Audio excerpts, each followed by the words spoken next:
Did I unmute? Okay, cool. I did. Hi guys, welcome to the show. This is Monkey in the Morning. I am Monk. How you doing today? Hope everybody's having a great day out there. Um, I would have been here a few minutes ago, but I was watching the Chargers lose to the Chiefs in the highlights, and yeah, that was. In fairness, it was actually a much better game than I thought it would be. The Chargers looked good in the second half and almost won the game. But they're the Chargers, so they can't win the game. They can almost win the game. But they look good, and it gives me hope for the future because they were firing on all cylinders in the second half there. Anyway, that's not what we're here to talk about tonight. We're here to talk about oh god, the fucking perverts in Hollywood and entertainment. In this case, music, but it all kind of goes together. You ever notice that all of these degenerates are in entertainment professions? Why is that? Why is that? Good morning, nuts. Guys, don't remember, if you're trying to get my attention, please type in caps because I am blind as fuck. I can barely see. I had a horrible thought just a few minutes ago that, like, one day I'm going to have to stop doing this because I'm just not going to be able to see anything or get my wife to set it up for me. But I won't be able to play video games anymore because everything's just kind of blurring together. I've been playing video games literally since I was like 5. That's a long time. Anyway, so the headline for tonight's show said it all. And I want to be careful here because I do not know if Jay-Z did anything wrong. Okay. I have no idea. The charges they're not even charges, they're allegations. Because this was done through civil court rather than a criminal complaint. I have no idea why they did it that way. Have you thought about buying binoculars? It won't help because it's not that I can't see like it's blurry or anything. There's literal blind spots in my eye.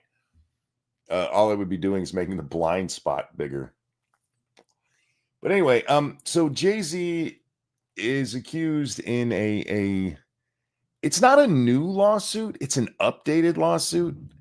It was a lawsuit that was already filed, and then it was pulled, and then it was refiled with his name in it.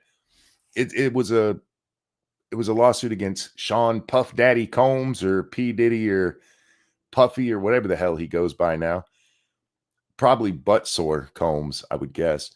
But this was a case that this had already been put in front of the court, and Jay-Z's name wasn't in it, and they pulled it. And then they put his name in there. It was originally filed back in October.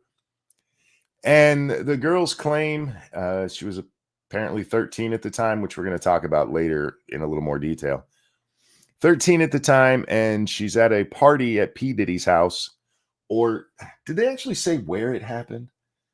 I don't remember. But anyway, it's after the VMA Awards in 2000. And they have this big party where, like, Puff Daddy and this guy's there, and this 13-year-old girl has some alcohol. Good parenting. And she starts to get fuzzy. Her equilibrium is thrown off. The implication there is that there was something in the alcohol because it was supposedly just one glass of wine or something like that. And she got really loopy from it. And so she goes to lay down. And while she's laying down, the door opens up, and P. Diddy and Jay-Z come in with a female celebrity that they do not name, which we'll get to that again in a minute, and violently raped the little girl. Is it true? I have no idea. I really don't. Do you have glaucoma? Not according to the doctor who looked at the one eye that's fucked up. They said it was a problem with my optical nerve. But anyway, so again, I don't know if these allegations are true. I've heard that the lawyer who brought it is an ambulance chaser, but the people who are saying that don't provide any proof of it. And he gives this one interview with TMZ where they ask him, hey, we can actually watch that. Let me bring that up because it does seem somewhat relevant to what we're talking about here. Don't worry, I can find it. I wasn't planning on watching it, but I can find it pretty easy. His name is Tony Busby, and I I don't know. The post that accompanies this says that he admits that he falsifies information, and like that's not what he says in it. Fuck me. Where's this at? This one. Sorry, guys. This is why I plan stuff. This is why I always plan stuff out because, of course, I do. Okay, so this is TMZ, and they're talking about their interview with him, and then they show a clip from the interview. Of the game here to exact money for fear on the other side that they're going to file a lawsuit. I thought his response to you was stunning. Here's what Tony Busby said. All right, before we get to that, Jay-Z has come out and said that this guy has that Tony Busby tried extorting him. Sent a letter to him saying, "Hey, if you don't give me money, then my client's gonna file a claim against you in court." And that comes up again later. We'll get to it, but this is what they're talking about right now. And as you heard, all they're talking about is, hey, it's important to note that this is a legal process. It seems kind of scummy, and we can talk about that, but it is the legal process. But anyway, let's get to the question and hear it. I'm curious what you think about that criticism that, you put enough embarrassing things in a complaint or say you're going to, and it forces a settlement and it becomes almost, that's the game. What do you say about that? That's a criticism I hear on the other side. No, it's a fair point. I mean, the system is the system. It's a gulag, if you will. It's a tough process, and we always make an attempt to resolve these cases without the filing of a lawsuit. That's just okay. And the way that this is presented or was on Twitter is that he admitted to saying he falsifies stuff. Well, as you saw there, he doesn't actually say anything about falsifying anything. He's not asked about falsifying. And it actually comes from a different part of the TMZ podcast where somebody else makes the statement that you threaten them with embarrassing information, whether it's true or not. And somehow that got put onto Busby. I just don't know the guy. So I don't know how dirty or clean he is. But he did respond to Jay-Z, and we're going to take a look at that. Oh, whoops. I didn't really have to not share screen anymore. Force of habit. Anyway, so this is Tony Busby's response, and we have to pay attention to it because what he brings up here is 100% true, and it's just the way the legal system is.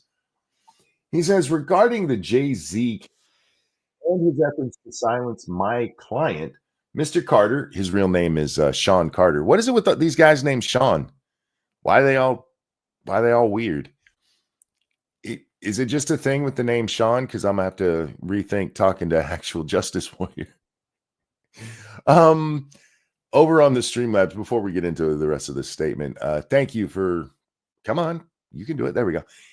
Thank you, Evolved Potato.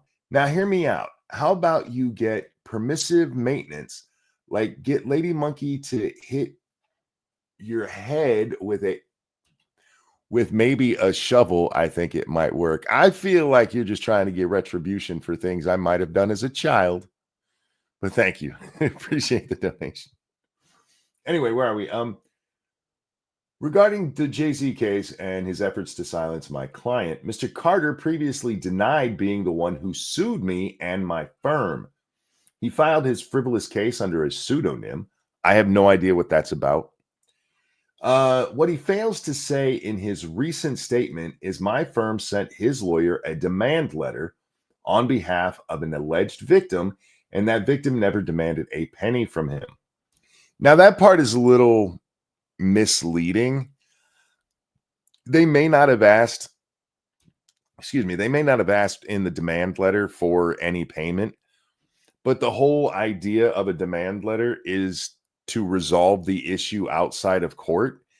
And if she wasn't looking for something from Jay-Z, there'd be no reason to send a demand letter. We'll get to what a demand letter is in a minute.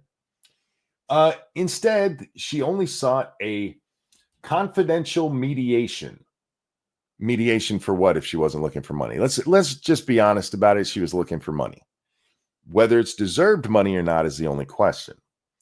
Since I sent the letter on her behalf, Mr. Carter has not only sued me, but he has tried to bully and harass me and this plaintiff.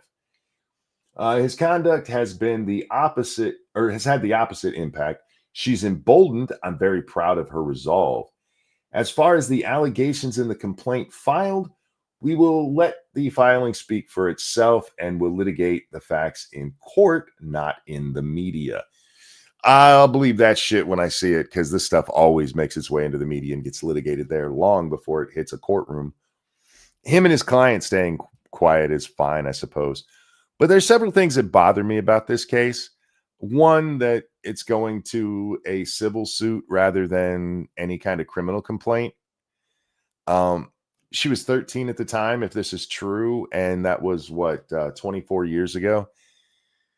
I hate the idea of people being able to hide crimes and just get paid for their suffering later, which has become what's supposed to happen in rape cases for some reason.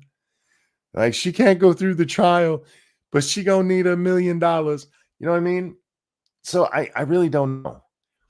If someone is raped, why are they going to civil court? They're suing over they're suing. You can sue people for damages for basically anything. The other thing that really bothers me about this case is that he wasn't named originally, and they're still not naming the woman who supposedly watched a child get raped. That feels like something the public should know. You know what I mean? This is balance of probabilities is easier than beyond reasonable doubt. That is true. That is 100% true. It's one of the reasons people go through the civil process rather than criminal. But I feel like somebody getting paid because they got raped doesn't help protect future victims. You know what I mean? If you get raped, go to the police. I might be called a liar. Yeah, it sucks. It's part of the process, because most of the time it is a he said, she said kind of thing. It sucks. But the other option is you let a rapist get away unscathed. And maybe if they're rich enough, you can get money out of them one day. Is that really the way to go? And unfortunately, we don't have something like the Pete Hegseth case where, I mean, we can read the police the police report and it's just garbage. It's just crap. So I don't know if anything happened to this poor girl. I honestly hope it didn't. I hope these are made up charges, because I don't want the alternative, which is a 13-year-old girl got abused by two rich guys. But I do want to talk about the fact that it's even a possibility. The reality here is that if this did happen, somebody allowed their 13-year-old daughter to go to an after party for the VMAs with all of these wealthy degenerates. Who is letting their child do this? Why was a 13-year-old at this party? I just don't understand why that would even be a thing. If it's one of my parties, right? Like, I throw a sex party. I've never thrown a sex party because ew. But if I'm throwing a sex party, the very least I'd be able to tell you is there were no children there. Fuck, even if I have a regular party where there's going to be everybody drinking and having a good time, we're not bringing kids. I'd be able to no, we had no kids at that party. What are you talking about? It's a rule. We don't bring kids to parties where everybody's getting shit-faced. Why are you taking children to that party? Fuck. Why is Hollywood, and in this case, again, the music industry, so okay with all this nonsense of these grown-ass adults hanging out with kids who aren't their kids and put them in situations that are really fucking weird? You know, everybody looks at the Michael Jackson case and they're like, oh, look at how he dealt with these kids. In almost all of those cases, the parents were there with Michael and the kids. It's one of the reasons the parents are like, no, this shit never happened. What are you talking about? Because they were still there with them. But in these cases, it's like they're nowhere to be seen. The parents are nowhere around. If you go all the way back to the Roman Polanski case, this is another one. It's a drug-filled fucking party that some mom brought her 13-year-old kid to, and she got raped in the ass by a degenerate in Hollywood who's been hiding in France ever since. Oh my God. What is wrong with these people? Why don't you care about your kids more than this? These are people I protected. I don't want my kid to hear the N-word because it's the worst thing ever. But I'm going to take him to a P. Diddy Combs rape party because that seems like a good idea. That's how you keep your kids safe. What the fuck? Yeah, we got to use the right pronouns because it'll have a severe impact on kids. Getting raped by P. Diddy won't, though. Why is this even a possibility? Jesus fucking Christ. And no matter what I think of this lawyer, and again, I don't know much about him, it bothers me that they're not naming this woman.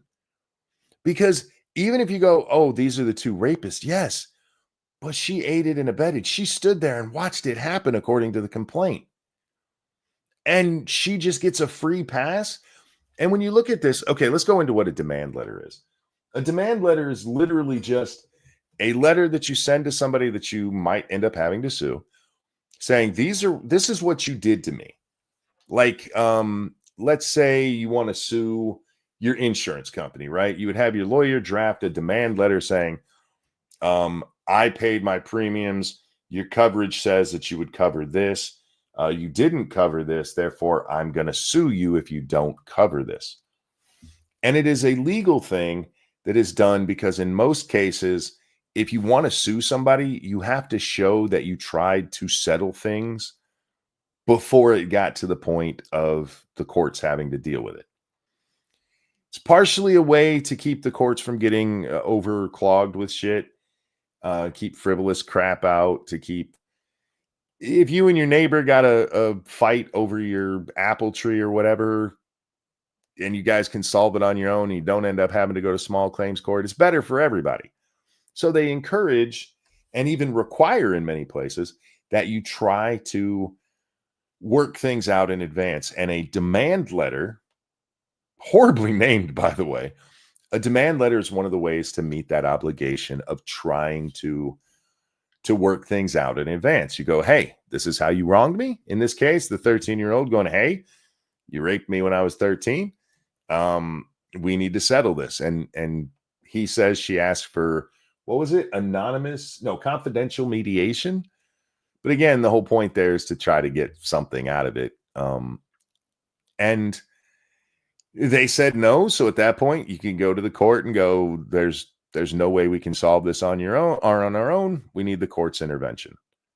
So this is what the system requires. That's why when we watch that video of him saying, hey, what about the criticism that you just put this salacious stuff in there and then it leads to settling? And he goes, that's a fair point, but it's the way the system is, because it is. It's the way the system is. They want you to try to solve it without the court having to get involved. And that's what the demand letter is for. Does that mean people don't abuse them? Hell no. Of course people do. Does that mean there's not legal extortion? Of course not. But the idea that alone is showing that they were just trying for extortion is nonsense. And it's a part of the legal process that often gets interpreted that way, where people are like, oh, she said, if you don't do this, I'm going to sue you. Well, yeah, but that's just kind of part of how the process goes. Anyway, I don't know the merits. I don't know if I want to say thankfully or unfortunately. I'm not really sure, but that the actual particulars that might prove this one way or another, I haven't read the case itself, so maybe they're in there. Maybe there's something in there where, like, Yeah, they can show she had pictures where she was at this party in 2000. I have no idea. I have no idea if that stuff is there. And again, I really do hope this child didn't get raped. And I don't think that's a bad thing to hope for. There's plenty of other degenerate shit that P. Diddy did that's going to land his ass in prison. I honestly, I do hope this isn't true. This is 13. 13. I do have a problem with all the people coming forward, though, that kept their mouth shut for so long. And I understand that P. Diddy had some, let's call it influence. And is Jay-Z still getting royalties from, does that say Tidal? I have no idea. I have no idea if he is or not. Just because he hangs out with P. Diddy, again, doesn't necessarily mean he knew anything. It's hard to believe he didn't at least know what was going on with P. Diddy, because it seems like everybody knew. Why do they always have these secrets? We've talked about it before, where everybody has that's just a well-known thing. It's an unspoken thing. Everybody knows. Why is everybody putting up with this shit? You bunch of degenerate shitbags. Anyhow, yeah, P. Diddy, good luck in prison, you piece of shit. And Jay-Z, if you did do this, you better be thanking your lucky stars. All it's going to cost you is some money. Because if you did do it, you belong under the prison. But that's the long and short of it that we know right now. It's a case that already existed that they got rid of so that they could add in specifically Sean Carter, aka Jay-Z. And I don't like it. I really don't. I really do wish this shit was going to a court trial instead. And I don't know if there's some kind of statute of limitations why she's not, doing it. Is Beyonce the unnamed woman? That's a great question, and there's no real answer at this point. I'm gonna guess no, though, because this was in 2000, and Jay-Z and Beyonce don't get married till 2008. I don't know if they were even a couple in 2000. My mind goes back to somebody like J-Lo. But I don't know. I don't keep up with celebrity gossip enough to know who broke up with whom when. The only reason I know that Jay-Z and Beyonce got married in 2008 is because that story that I first brought up, the one that mentions the charges, they say it in there. And my memory is good enough that I can remember things that were said that I read a couple hours ago. All right, let's move along. Let's talk just briefly about Syria, because we decided to bomb Syria, y'all. Oh God, where is that story? I probably should have brought this one up too. I wasn't planning on talking about it. Let's see, U.S. bombs. Whoops. Syria. There we go. So we decided to bomb some shit. I'm only looking up a story so that we have something on the screen besides just me here. Yeah, why not? The New York Times part. We decided to bomb 75 different sites at least 75 different sites in Syria because we wanted to make sure ISIS doesn't take control of it. Which is funny if you know the rest of the story. So the other day, yesterday now, I guess, Bashir al-Assad leaves Damascus and he's now in Russia. He's got, they've given him, what's the word? Asylum there in Moscow. So if anybody was worried about the health and safety of Bashir al-Assad, he's alive and well. He's a dictator and a shitbag, and I don't know that he's as bad as the CIA wants me to believe, but he's not a good guy. I think we can all at least agree on that part of it. But this ragtag group of let's call them terrorists pushed across Syria, coming out of Turkey and out of the northern areas of Syria. They originally take over Aleppo and they go into, was it Hama, I think it's called, and then hemoglobin. I don't fucking remember. But they pushed through these big cities and eventually into Damascus in about 2 weeks. And this is a war that's been going on since like 2011. This goes all the way back to the Arab Spring. Every other country where the Arab uprising happened, we've long since seen the terrorist organizations that have popped up out of all that shit. But the one that stood was Syria, because al-Assad was like, I'm not leaving. No, fuck you. And it led to a civil war-ish. It's been going on for a decade and a half. And they somehow, in the last 2 weeks, managed to beat back the Syrian army and force the abdication of leadership from al-Assad. And there's some stuff in there I want to talk about. Stuff in there that I can't prove. But if we look at what was going on, if we look at some of the particulars, it's just where the mind should go. Over on the streamlines, let me grab this before we talk more about this. But anyway, yeah, so the United States has bombed 75 ISIS sites in Syria. And we did it so that ISIS can't take control of the country. What's funny about that is the group, or at least the main group that just took over Damascus, is a fucking terrorist organization with ties to Al-Qaeda. Anyway, Travis Gardner, thank you. They are not terrorists. They are Toyota Hilux.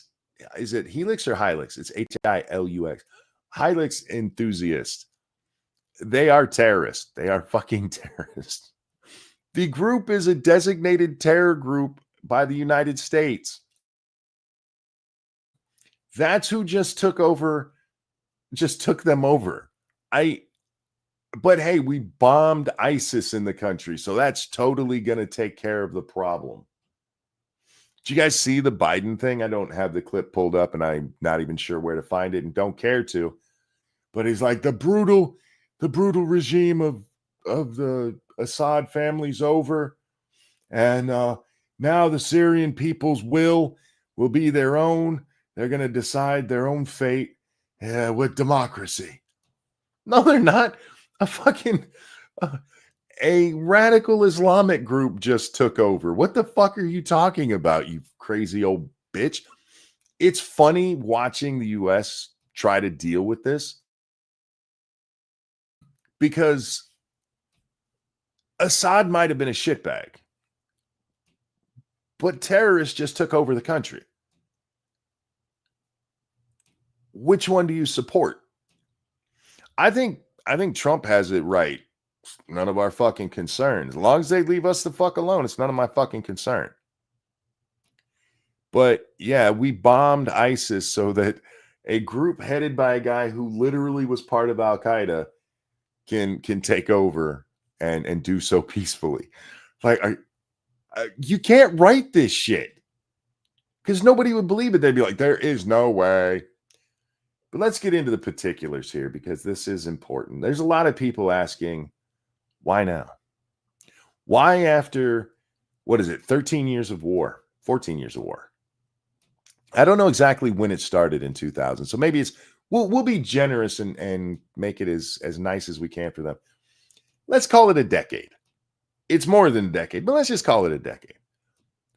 Why is it suddenly after a decade they could rush through and grab Damascus and force the ouster of al-Assad so quickly? It took 2 weeks.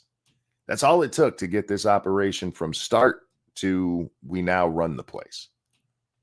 That is an amazingly quick coup. And the answer, in my opinion, is us. It's us. Because Trump is about to return. Yes. But no. It is Biden trying to save the Obama legacy.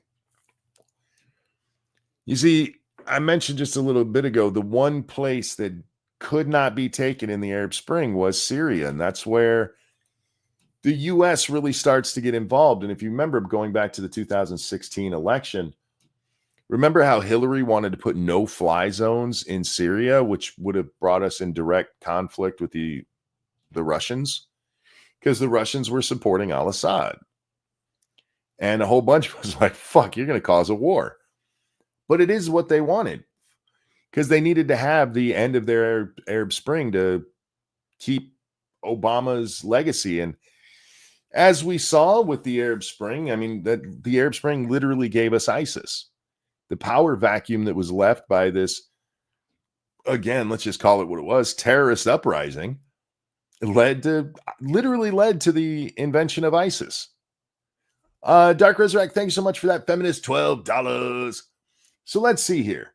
We funded and trained the I can't say that word, Mujahideen. Fought them. We funded and trained the Somalis in Mogadishu, fought them, funded Al-Qaeda, fought them. Now we're funding the Syrian group. My pattern recognition is tingling. Even in all caps, that was hard for me to read. Fuck. I hate my eyesight right now, you guys. But yes, this is what I was talking about yesterday. Name the times, and several people named wars. Take wars off the table. Name a time where we intervened and overthrew a government, because that's what just happened here, and it turned out well. Show me when we've ever done that, and it's had a good result as a consequence, rather than, as you just pointed out, all these places, all these guerrillas that we helped, and then, oopsie, they decided to try to kill us. So Grenada, again, that was we actually had military intervention in Grenada. We didn't necessarily overthrow them in the way that we, kicked out Hitler and the Nazis, but it wasn't just a CIA mission where we fomented hate within the country and caused chaos like the CIA always does. All right, so with the timeline, yes, Trump is being elected. And there's a lot of people that think that maybe that's why he did it, to leave Trump basically with World War III sitting on his desk. There's other people who believe that it's because the not Houthis, who's the oh, I do need to correct yesterday. I said North Korea when I meant Iran in supporting Syria. You have Russia, who used to back them and still does, or used to back al-Assad and still does, in the middle of their war with Ukraine, which it doesn't make sense that would have any impact, because that's been going on for 3 years now. You have Hezbollah. That's the other group I was trying to think of. Hezbollah, who backs al-Assad, they just got their ass kicked by the Jews, but that's been going on for more than a year. So it doesn't make sense that it doesn't make sense that they'd lose the backing of those two groups because they just were too busy with their own military engagements. And that somehow made the terrorist group so powerful that they were able to overtake the Syrian army and push them all the way out of the capital city. You know what I mean? It's actually kind of backwards to think that this happened so quickly and at this time because the two of the groups, because one's a country, one's a group, that were backing them were just too busy. Like, without their help, we will rise. That's not how it ever works. What does make sense, though, is that Donald Trump was coming in, and Trump already tried to take all of our people out of Syria. Trump tried that when he was president before, and his generals flat ignored his orders, and they all should have been court-martialed for it. They did this little scheme of rotating in troops, being like, no, in order to take out the people, we got to rotate in new ones to keep them safe. And then they just waited until until Obama 2 came in, until Biden comes in, and then suddenly, no, yes, we're completely supporting the rebels in Syria again. And So Trump had already tried to end this shit. And that would have been a slap in the face to Obama. That would hurt his legacy because he was so proud of the Arab Spring. And the one guy who stood up to him, the one guy who told him to piss up a rope, the one guy who's like, you ain't doing shit, fuck off. He had to be punished before Biden left office. And so we did what we do. And again, I have no proof of this. This is shit that if it's true is not going to come out for a decade. Unless you have Snowden. But we supplied them. We gave them the material support, we'll call it that, to allow this to happen. Because there's no way they did it on their own. There's no way the Turkish government was, and the Turkish military was strong enough to have made this just happen suddenly. And it just happens to be a month out from Donald Trump taking the reins of power. Assad could not be allowed to survive as the leader going into Trump, because then it's a slap in the face to Obama. It's a slap in the face to Hillary.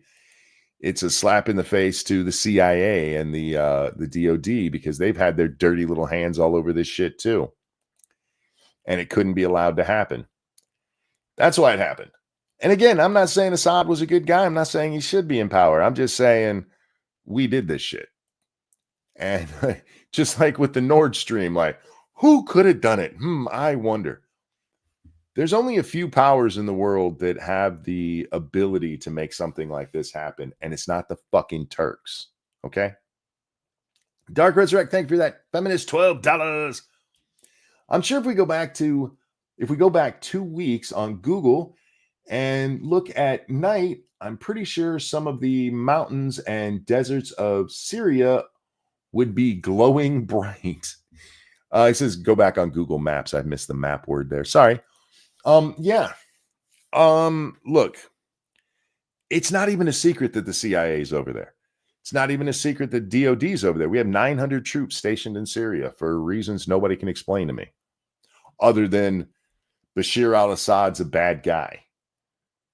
Once again, we can't go around the world and just kick out all the bad guys. Do you know how many bad people? I mean, just Europe alone. You know how long it would take us to get rid of all the shitbags? Fuck, our own country. You know how long it would take us to get rid of all the shitbags in our politics? Fuck, Biden should have been in prison. But we can't just do that all over the place. And I'm all for American interests. I'm not an isolationist. But I'm a only if it's necessary kind of guy. I think we can do a lot more with the power of the purse. Hey, do what we want you to do. You're going to have to do it all on your own is pretty fucking strong. But for some reason, these guys always want to go to war.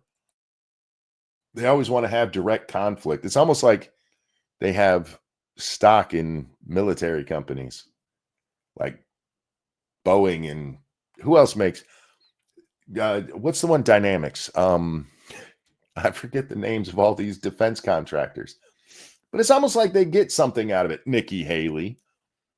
And I'm tired of these assholes. I really am. I'm tired of them. And I'm tired of having to deal with the world's problems, especially when the world just shits on us constantly.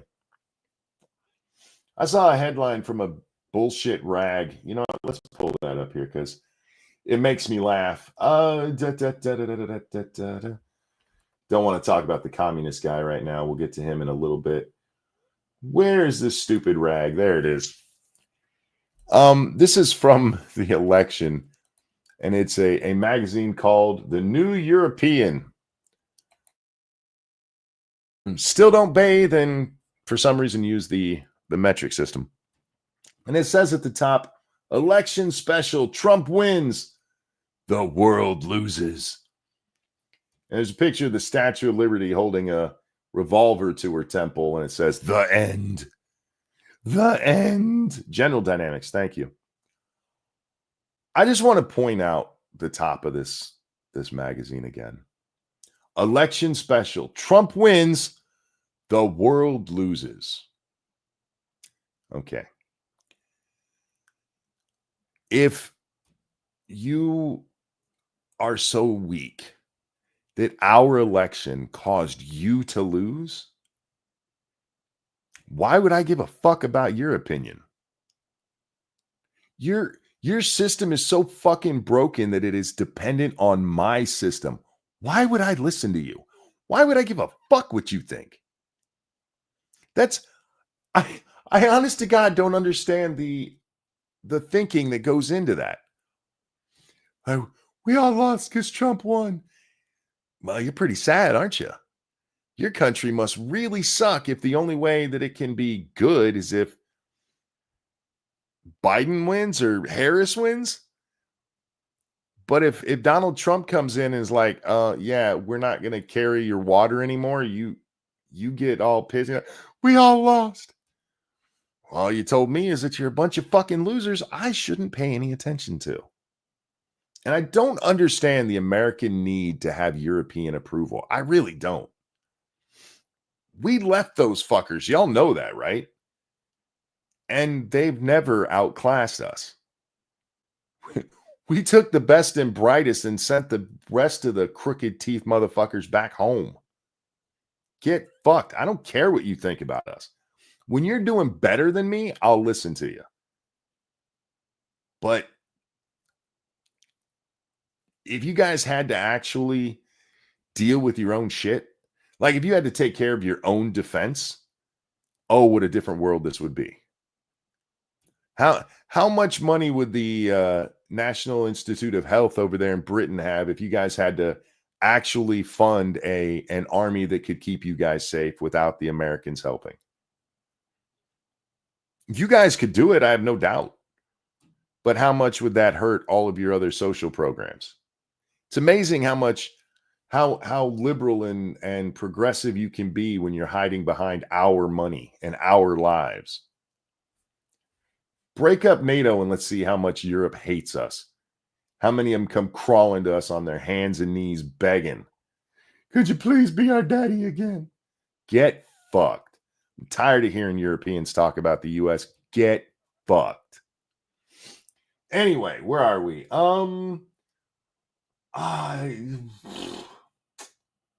Yeah, I kind of want to talk about this because we were on the Syrian thing. The journalists over there at the Washington Post are really, really happy about Assad being thrown out. And one of them tagged this, as myriad Syrians celebrate and many make preparations to come home. No, they're not. See, the war is over and technically all the refugees need to go home now, no matter what country they're in, including mine. Get the fuck out. How many of you think are going? If you said none, you were right. But anyway, this is a good time to also remember how awful so many people, especially in the West, were to Syrian refugees, how they demonized them and dismissed their stories and heartbreak and plight. Oh, cry me a river, you pussy bitch. I don't mean to take anything away from the Syrians, okay? But you're literally talking about terrorists. And we're not even talking about, like your communist terrorists. We're not talking about the Bolsheviks here. We're talking about just fundamentalist Muslim terrorists who didn't like the dictator in Syria. And some Syrian people were like, I'm going to leave until they decide which shitbag is going to rule us. And they went into Western world and they didn't assimilate. They were disrespectful to their host countries. And as we're going to see, they're not going home. Why would they? They're not going to go help rebuild Syria. You and I are going to be rebuilding Syria. We're going to be whatever it takes to support them. Get fucked. How about that? We'll send them back all their people. That'll be our support to them. We'll pay for the plane fare. How about that? And that's as far as I'm willing to go. But I just want to point out that the Washington Post reporters are celebrating that terrorists took over a country. And when I say terrorists, this isn't even me just being like, oh, Muslims are no. This is an actual U.S. designated terrorist organization. And like, now the refugees can go home. to terrorists. Yay. Good job. Why is that something you're celebrating in any manner? I don't understand. And yes, I get it. Al-Assad was a douchebag. Evolve Potato, thank you. I would like to point out that the U.S. also subsidizes everyone else's medical systems because those for-profit medical businesses do most of their research that gets us new medicine. Yeah.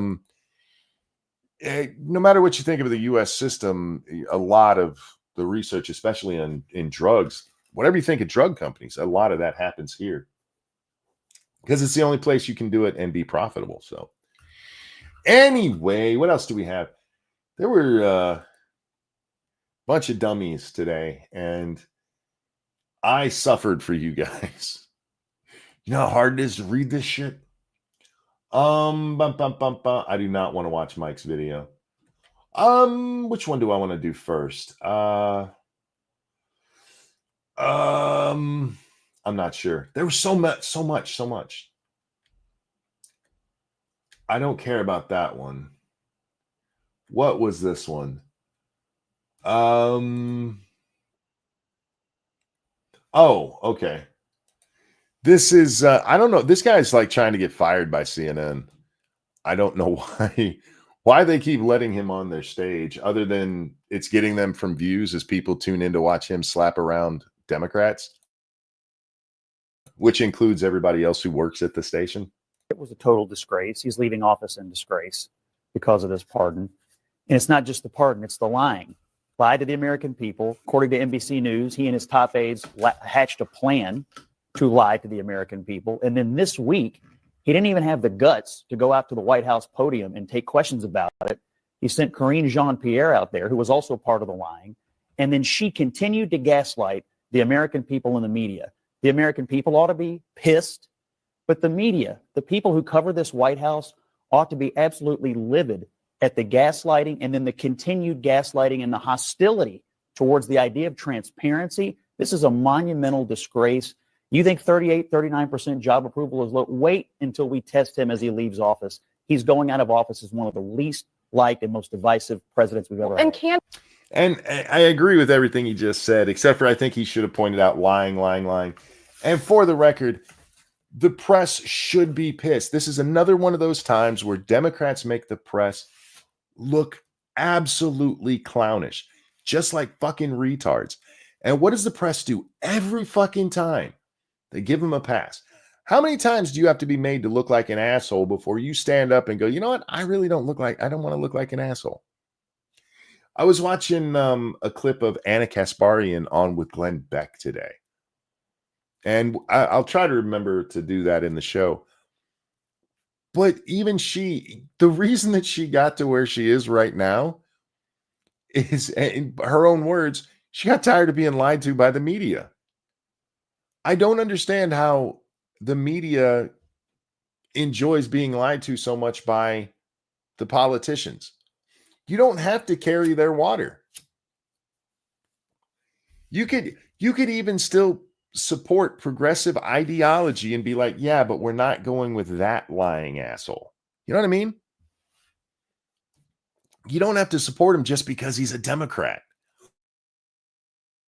Biden lied to you over and over again. And NBC is the one who came out, again, without attribution, because that's how reporting is done these days. They're the ones who came out and said, Biden's team said, we're going to lie to the people. We're going to pardon him, but we're not going to tell the people that we're going to do that. We're going to tell them we're not going to do that, because they knew if he said that during the election, and this is when this supposedly happened, it's before he drops out of the race. They knew if he came out and said he was pardoning Hunter, that they had no chance in the election. So what they did is lied to everybody. And the press is now defending him. And the reason we're watching this actually isn't the part we just watched. It's the black guy that's going to talk in a minute. But we got to listen to the woman first. Candidly, many of us who are institutionalists criticize Trump for coming after the Department of Justice and saying it's politicized, you can't trust it. And the language in the statement pardoning Biden could have been written by Donald Trump. This is why I don't like, I was going to say women, conservative women, because if I remember correctly, she's touted as a conservative. You should have had a problem with, the weaponization of the Justice Department against Trump rather than Trump pointing out that it's happening. But this statement could have been written by Trump's team. How many times do you have to be lied to? How many times do they have to do the very thing they're accusing others of doing before you admit it's them and not Trump? How many times? Everything with them is Donald Trump made him do it. And we're going to get to that here literally in a second. It's never their fault. It's not that this was Biden-esque or the Democrats being Democrats. No. This could have been written by Trump. For real? God damn. But anyway. This was his own attorney general that he handpicked. These were career officials within the Department of Justice who did their job without fear or favor. And it felt like Biden is leaving, kind of just echoing the same sentiment that too much of this country believes, which is that you can't trust our institutions and our chief law enforcement. All right, let's pause right there. They did their job without fear or favor. You mean when they tried to give him a judicial pardon? When they tried to say that, hey, take this deal where you get probation and we will forgive anything you might have possibly done for the last decade. That was them acting without fear or favor. And you said that shit out loud. I guess you count on your audience not being very smart. He was elected to cure Trump, and he leaves office sounding like what Trump's enemies say he sounds like. Well, let me just. Exactly. This is the thing with the Democrats. And literally, if they came out and said, hey, Trump killed a baby, I guarantee you that means Joe Biden or Kamala Harris killed a baby. Because it's what they do every fucking time. And it's gotten to the point it is undeniable and inescapable. But anyway, here he comes. This is why we're watching this. Let's just back that up a second so we get all of his glory here. For Trump, and he leaves office sounding like what Trump's enemies say he sounds like. Well, let me just say this. Let's not get too self-righteous about this, right? If you walk into a boxing match and you find out the person you're fighting is an MMA fighter, sooner or later you got to take the gloves off and get into the fight. What? Why are they so bad at analogy? If you're in a boxing match against an MMA fighter, they should be boxing too. And if they try grabbing too much or they do a leg sweep or kick you in the head, they'll get disqualified and kicked out, you fucking retard. He didn't say if you're fighting an MMA fighter. He said if you were in a boxing match. Why are you guys so bad at this? It's not that hard. Now, if he said if you're in an MMA match and you're boxing and the other guy's doing jiu-jitsu and you're just refusing to buy or do anything but boxing, eventually you have to. Okay, maybe. But that's not what he said. What he said is if you're in a boxing match. Huh? Why are they so dumb? But the implication here being, hey, if the other guy's cheating, and then you got to cheat too. One, no, you don't. But more importantly, what is it that Trump did that in any way justifies Biden lying about pardoning his son? Because that's the topic they're talking about here, is that specifically. And Trump didn't pardon Don Jr. or the one Eric. I was going to say the one I never remember the name. He didn't pardon any of his kids or himself. Or what are you pointing to? What is it that Trump did that justifies Biden doing this?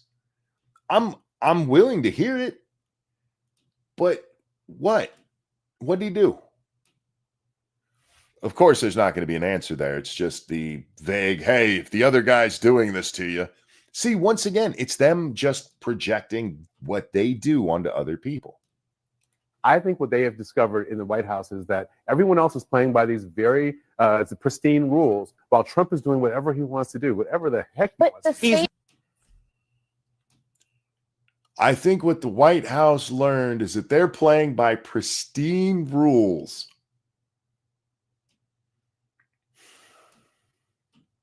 What? What?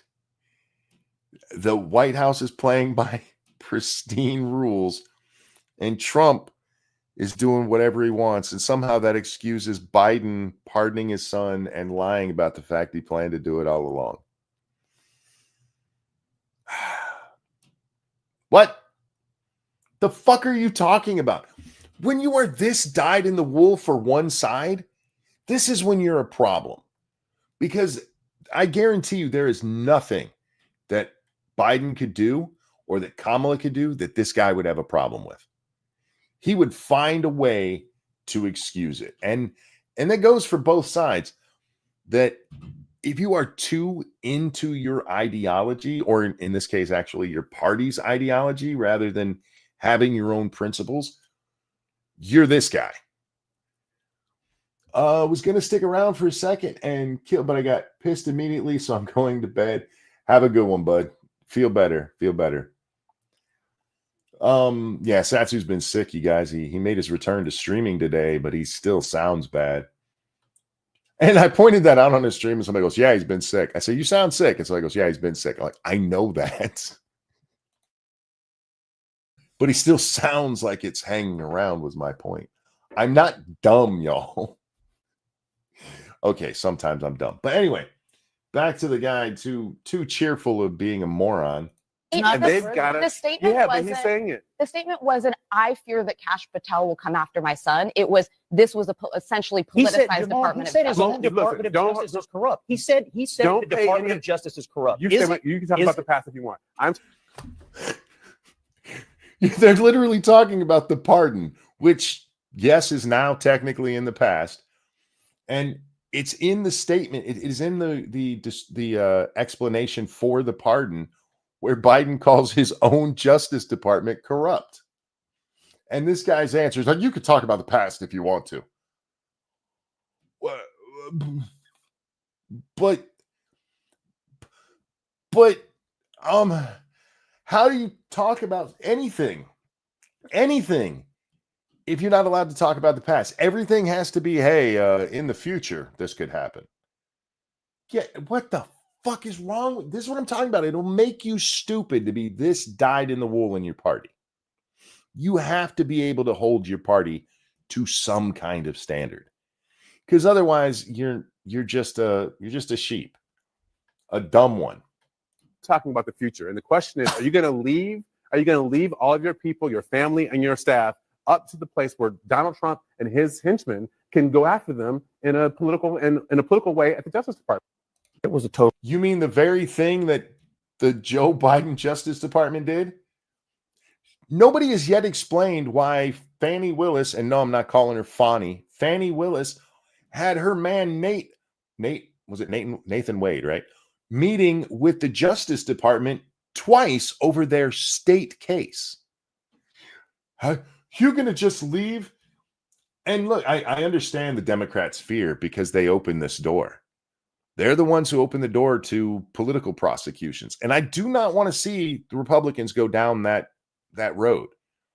If somebody broke the law, by all means, go after them. But this should not be about retribution. I've seen so many people talking retribution. No, it should be about justice. And if there's people who deserve to go to jail, then they should go to jail. But what we see this guy doing, this is a guy who just talked about the pristine White House and how they do everything just fine. And he's pointing out you got to protect the people in your thing because Trump might come after him.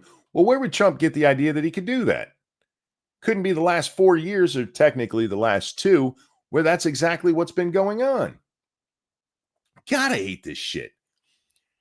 Satsu, if you type into me, will you make sure to do it in caps? I'm having a whole lot of trouble seeing these days. It says, Monk watched Charlemagne on The View recently.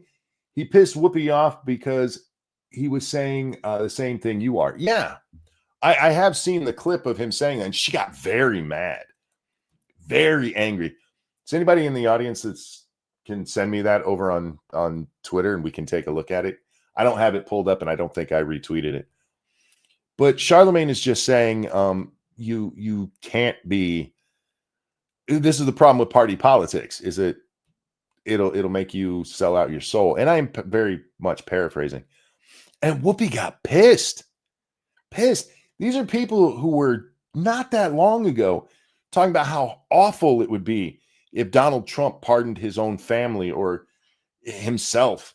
Like how he's going to do this shit. And then Biden comes out and pardons this guy. Pardons Hunter.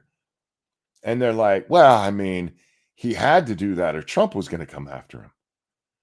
Get fucked, man. I'm so tired of these people. I really, really am.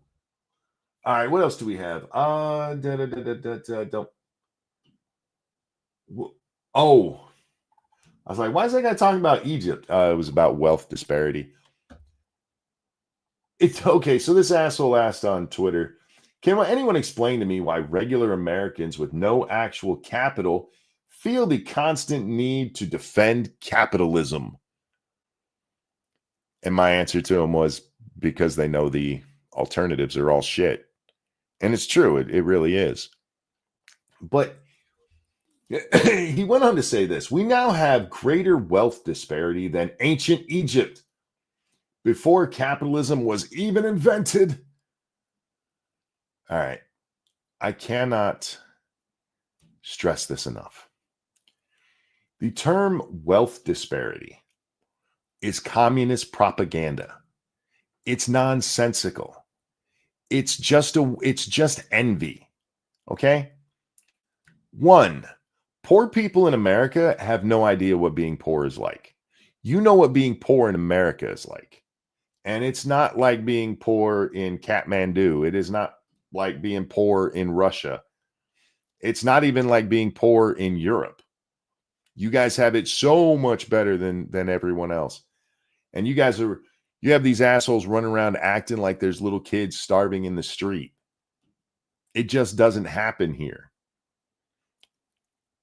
But more importantly, how much money Elon Musk has nothing to do with how much money you have. Unless you're working for one of his companies and you want to try to say he gets paid so that you don't. But even then, no.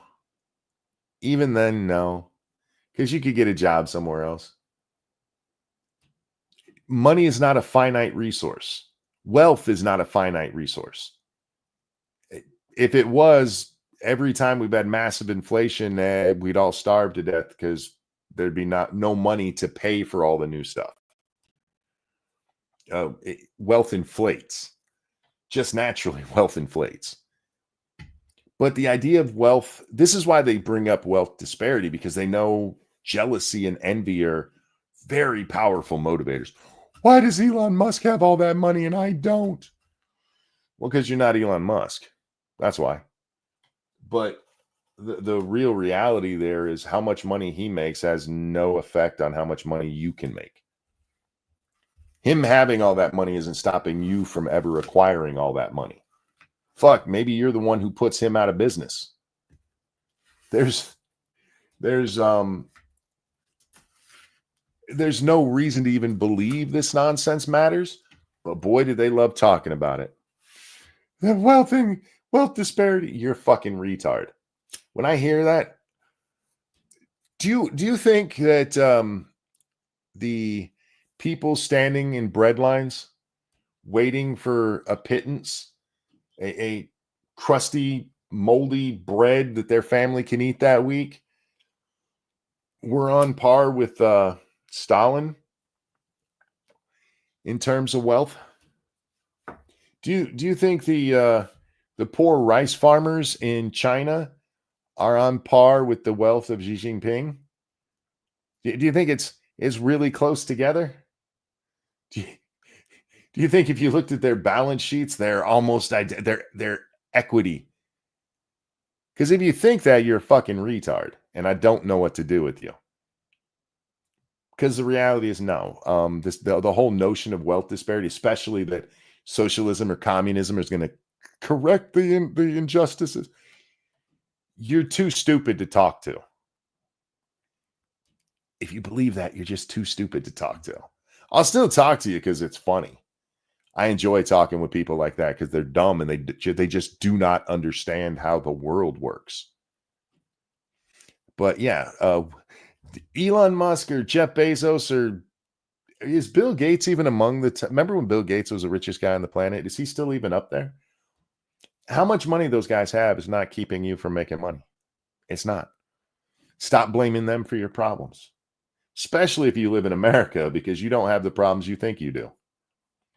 I can't go to Starbucks like everybody else. Shut up. That's not a problem. That's an inconvenience. And those are two entirely different things. Don't care about that. Why is Black Lives Matter making a comeback? Is it the Daniel Penny case? Is that why I'm having to hear from these assholes again? Bill Gates is still number 6. Okay. Yeah, I don't follow that thing. I just know who usually is the most rich guy because every so often they'll write a article about it and I see the headline. But I don't know like the top 10 list or anything like that. Oh, I do need this one just makes me laugh, so I got to bring it up. I got to make fun of the Krasensteins. I wasn't going to until I remembered he posted this shit. And this might seem a little petty, but I promise you it's not. Question for Elon Musk and Vivek Ramaswamy and Doge. That's the Department of Government Excess or whatever it is. U.S. federal budget is $6.8 trillion. Just want to remind you when Clinton left office, not that long ago, it was less than $2 trillion. In that time, we've tripled it. Tripled it since 2000. 24 years, we've tripled the budget. Don't worry, guys. Government waste is going away. Thank you, Snubber. His prosecution is very restorative justice, so probably. Yeah, I mean, I think that's where it's coming from. His prosecutor's very restorative justice. I've seen the video of that idiot talking about how she let a man who murdered somebody off with a slap on the wrist. Anyway, where are we? U.S. federal budget is $6.8 trillion. 30% is Medicaid, Medicare, and Social Security. 10% covers interest on the debt. 15% is allocated to defense spending.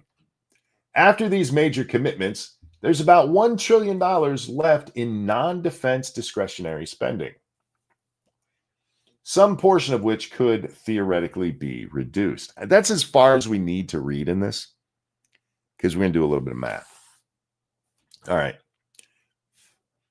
We're told 30% to Medicare, 10% to interest, and 15% to defense spending. If you add that up, it comes to 55%. I promise you, 30 plus 10 is 40, plus 15 is 55.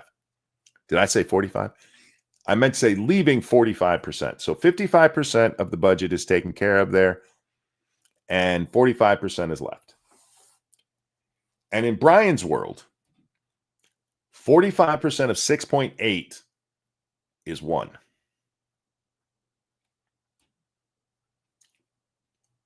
What? Red, you got it. 55% of 6.8 trillion is not 5.8 trillion. Yeah, exactly.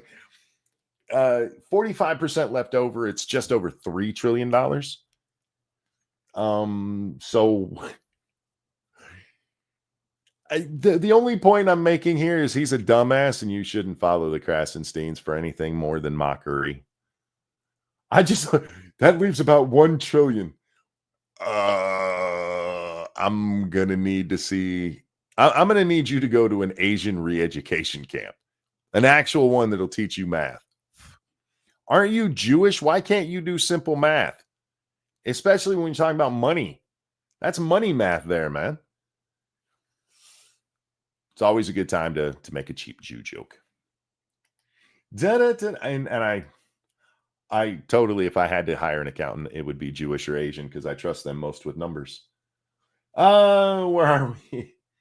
Oh, NBC is still claiming that Donald Trump lied about buildings being taken over by migrant gangs, even though, it's on video. Oh, don't care about that one. What was this one?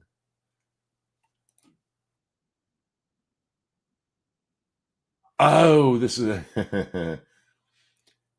Jen Psaki, this fucking retarded redhead.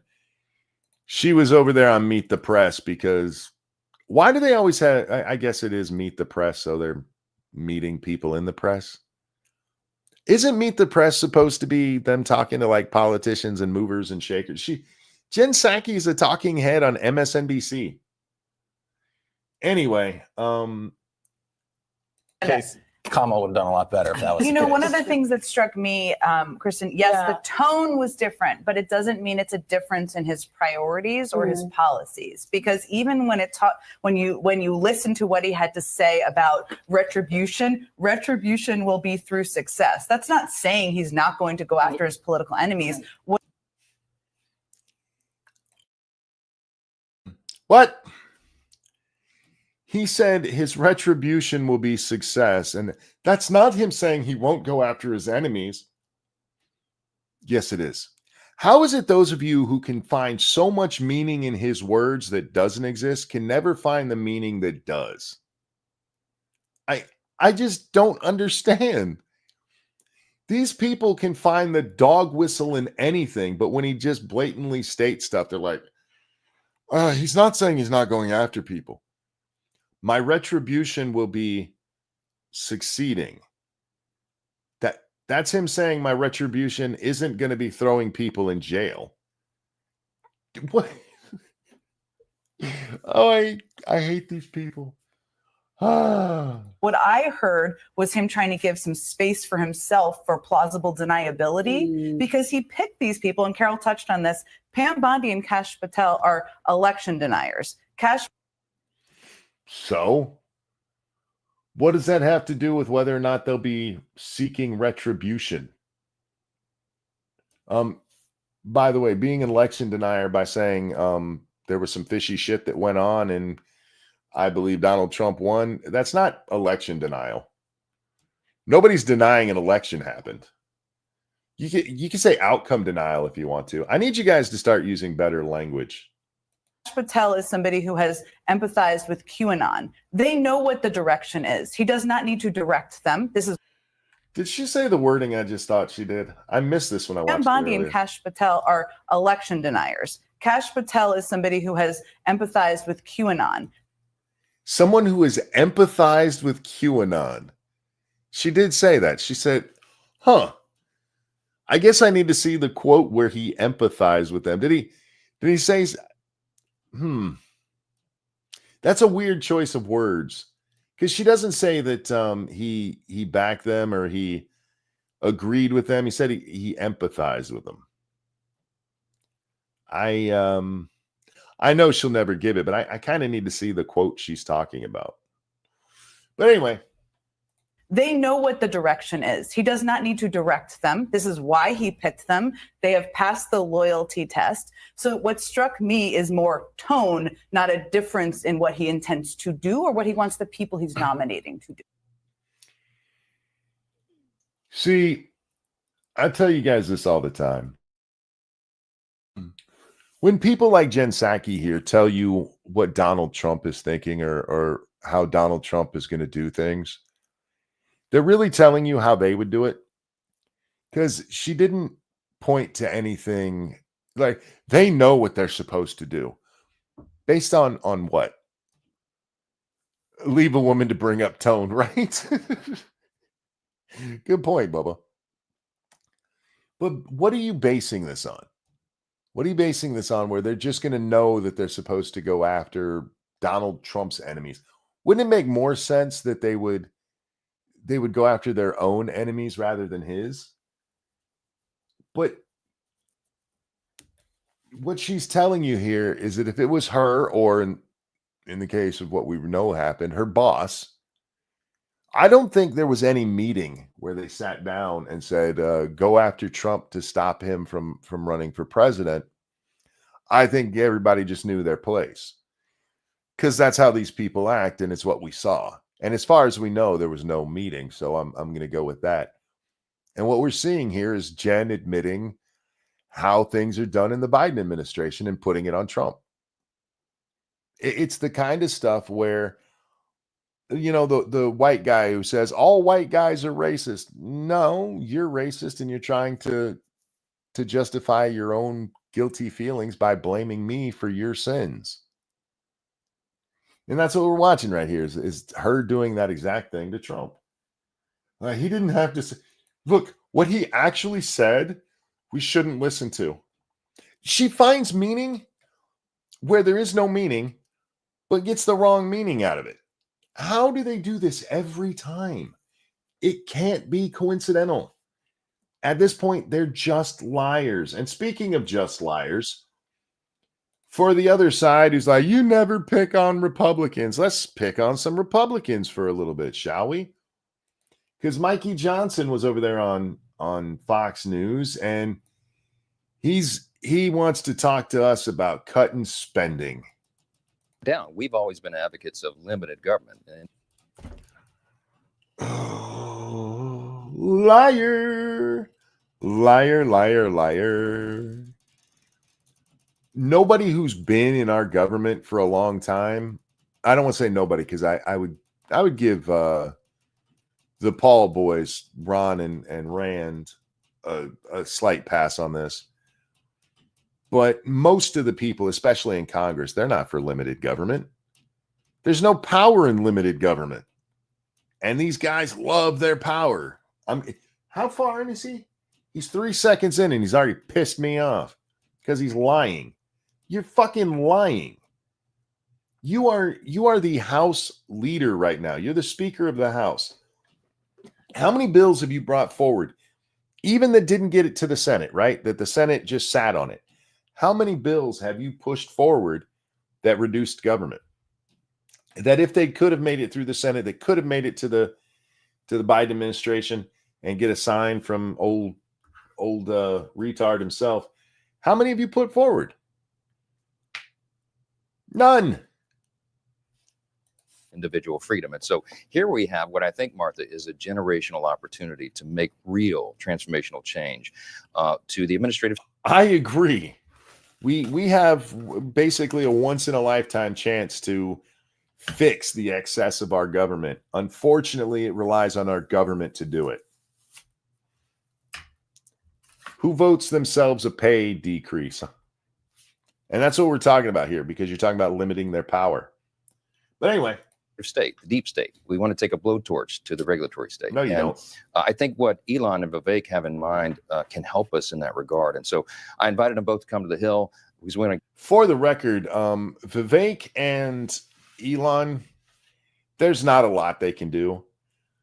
Most of what they can do is symbolic. The man who needs to do it is the guy on the screen right now. Congress controls the purse, specifically the House. The House has the power of the purse. And if he wanted to do any of this shit, he could have done it already. So let's say Vivek and Elon go out there and like, all right, we are cutting the Department of Education. Can't do it. It's approved by Congress, and the spending is already approved by Congress. All right, we're going to fire a whole bunch of the people from it. Okay, but their budget's not going to change. It would take years for their budget to even matter. And by that time, you're going to have a new administration in there who may or may not be like, no, we need even more Department of Education. But my irritation here is this guy has been in the system. And he's like, yeah, maybe Vivek and Elon can fix this shit. They can't. It's literally your fucking job. You're the one who should be doing this. We shouldn't need Elon and Vivek in there. Get everybody together that has that same mindset. We'll be inviting all the Senate and House Republicans together to a big sort of brainstorming session, because we need to do that early in the process so we can formulate what the actual plans are. So it looks like you're going to have Democrat support on this. This is Jared Moskowitz. This is what he just said moments ago. And we know Rahm Emanuel, who wants to be the head of the DNC, also says Democrats get involved with DOJ. Watch. There's going to be other Democrats, I think, that join the caucus. Donald Trump has proven the way you communicate now is not to leave a vacuum. You go everywhere where we disagree. If it's on Social Security or Medicare, I'm going to push back. But if there's agreements because, hey, we can find hundreds of billions of dollars to save the American people, we should make that a bipartisan issue. You had to learn that from Donald Trump, that you should be more careful with people's money. This guy usually in committee meetings sits next to Goldman, and I hate both of them. What we're seeing here is lip service. My entire life, and I do mean this, I can't say for certain it's been my entire life because I was, too little to pay attention for a while. But my entire political life, I have seen people talking about cutting government spending, cutting government waste. Back in the 80s, you had the $700 hammers and the $2,000 toilet seats. You remember that shit? Oh, they got rid of that. They cleaned that up. But they never spent less. What'd they do with the rest of that money? They just spent it poorly elsewhere. These assholes always spend our money. And then we get mad about it, and they're like, we're going to stop doing that until you guys stop paying attention again. And maybe having Vivek and Elon there will help keep shining a bright spotlight on it. But there's nothing being said right now that wasn't said by Ross Perot back in 92. We're spending too much. We need to cut a whole bunch of this shit. And again, that's when the budget was a third of what it is now. Anyway. We should probably cut spending. Fuck off. Okay, so tell me some cuts that Congress does have control over that you think Democrats and Republicans can agree on. Congress literally has control over all the cuts. I love that part where she's like, the spending that Congress does have control over, they literally have control of all of it. It's in the fucking founding document, you bimbo. Oh. Well, we've got a long list of areas where we know there are waste, fraud, and abuses, and Oversight Committee's been doing a lot of aggressive work on. Stop. Waste, fraud, and abuse is what they always point to. Waste, fraud, and abuse. Most of what the executive branch does is fraud and abuse, because it is Congress abdicating their responsibilities. A lot of what has been pushed off to the executive branch through various, like the EPA. If Congress wants to pass rules about the environment, they should do it themselves, because we should be voting on the people who are doing this stuff.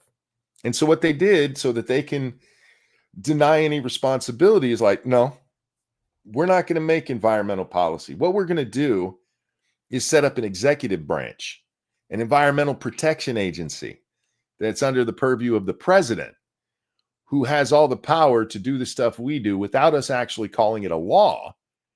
And therefore, my constituents can't get mad at me for what the EPA just did. It is their job to be doing this stuff. And they have plenty of time. If they were actually taking care of the issues themselves instead of wasting time, they could get it all done themselves, but they would have to put their names on it. And there ain't no fucking way they're doing that. Ain't no fucking way they're going to do anything that might piss off their constituents and cause them to lose that wonderful power that they all like so much. I mean, it's turned Nancy Pelosi into a mega millionaire. Over on the Streamlabs, thank you so much, Dark Resurrect, for that feminist $12. I am so tired of people letting Congress skip out on controlling the budget until the government is about to shut down. It is literally Congress's job to manage the budget. Yes, it is, 100%. And they've just passed what they call continuing resolutions instead of actually passing budgets.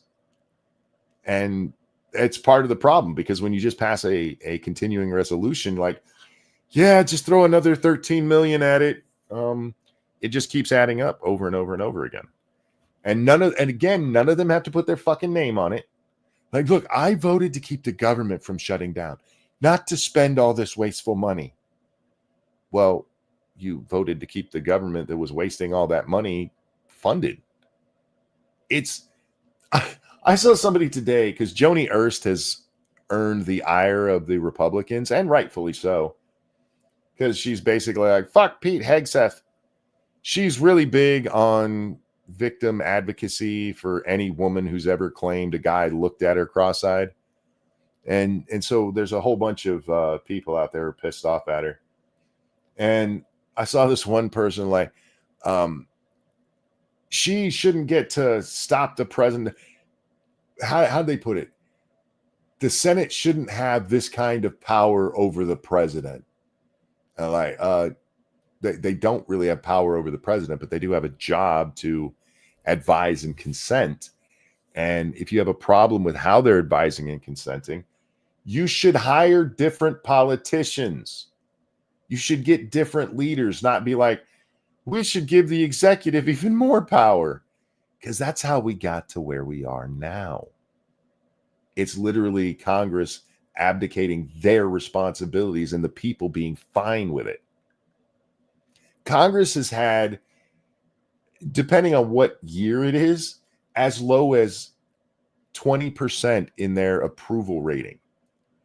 But the same thing happens over and over again. Congress will get really bad reviews, right? Everybody's like, fuck Congress, fuck Congress. But then it comes time to vote for a congressman. And people just vote for the same guy that's already had the job. So, or they get another, rubber stamp kind of person like AOC. She took over for Crowley. That wasn't a real change. They didn't even do it because like Crowley was corrupt, which he's a high-ranking Democrat, so he was. And they didn't have any discernment when they picked the actress who, left her DNA all over the bar she used to work at. They just went, oh, it's a Democrat. That's good enough for me. Because nobody pays attention to their congresspeople. Nobody pays attention. Whether it's the House or the Senate. It's like, no, it's everybody else's congressman that sucks. Mine is great. And it's only when you get something like a Liz Cheney, or in this case, Joni Ernst, who's pissing people off, or Murkowski up there in Maine, or who's that other ugly bitch? I forget her name. The other Republican who does this shit. Or you get somebody like the guy that just got kicked out in West Virginia. It's only when somebody goes majorly against their party and the party declares them persona non grata that suddenly they're like, that person sucks. You were fine with them. You were fine with them last month. But now suddenly they're the worst person ever. The people really are the problem. And yes, Congress sucks, but it's because the people who hire them suck. Anyway. On that, in the Oversight Committee in the House, we've just created a new subcommittee that will be laser focused on that. Finding. I just want to. They're talking about getting rid of government waste. Fraud and abuses, and Oversight Committee's been doing a lot of aggressive work on that. In the Oversight Committee in the House, we've just created a new subcommittee that will be laser focused on that. Now, they don't get paid extra for being on committees, but I do love that their answer to government waste is to take the Oversight Committee, whose job it is to oversee all of these government agencies and make sure they're doing shit on the up and up. And they've made a new subcommittee of that committee to make sure people are doing things on the up and up. Do you even listen to yourself? What we've done is, in order to get rid of waste and redundancy, is we've decided to be wasteful and redundant. That's a bold strategy, Cotton. Let's see how that one works out. Jesus Christ. The answer to everything in Washington, D.C. is we're going to get a committee for that. We're going to form a task force. Nobody ever actually does anything. They form committees and groups to take a look at the problem, and nothing gets solved. For fuck's sake. He's making my case against him and his people better than I could. We're going to get rid of waste by being wasteful. finding the places for the easy cuts. And then it's about scaling back the regulatory state. I mean, we use the term weaponization. That's what's happened over the last 4 years, that most of these 3-letter agencies that are supposed to be serving the people are actually working directly against them and their interest. We have whole industries that have faced existential threats to their very existence because they're literally being smothered with red tape. And so it's a lot of methodical work that it takes to go through and reduce and restore really the freedom. You know what I didn't hear him mention there? Getting rid of groups. He wants to root out, what was it? Corruption, excess, and fraud. That's fair. But you know the easiest way to do that? Seriously? Get rid of these different departments that are prone to excess and fraud. Things that the federal government shouldn't be involved in, like the Department of Education. We don't need them. How about instead of cleaning up these 3-letter agencies and making them so they work for the American people, get rid of them, that we don't need them. Why do we have the FBI, the ATF, what other groups do we have? Why do we have so many federal law enforcement agencies? Law enforcement really isn't a federal thing. There's certain federal crimes, but most crime is state level. Why do we have so much federal law enforcement? Do you think, hey, this has been used against the people? Doesn't that in your mind make you go, maybe we shouldn't have a power structure like this that could abuse the people? How about that? The EPA has a tactical SWAT team. The Department of Education has their own SWAT team. Weren't they the ones who got like 20,000 or 100,000 rounds of ammunition? It was the Department of Education. They have their own police force. Every one of these government agencies has their own fucking police force. Why? Anyway. But not a single thing, not one of the things he just mentioned is actually going to take care of the problem. It's going to put a Band-Aid on it.